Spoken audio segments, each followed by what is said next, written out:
there it goes again. That bucking, that's how it starts.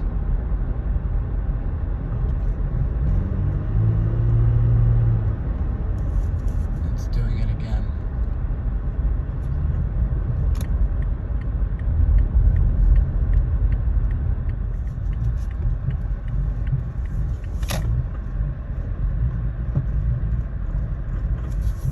See this?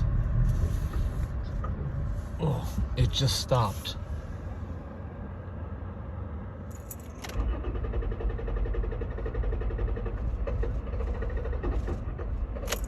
Doesn't want to start. It's like it warms up, it doesn't want to start. It doesn't want to run when it warms up fully. Oh, it started. It just started.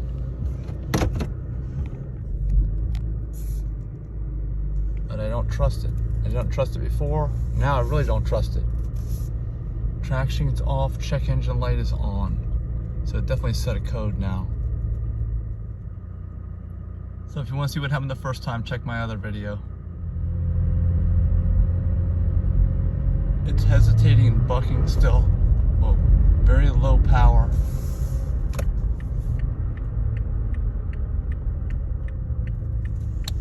I think I'm gonna have to just get it towed.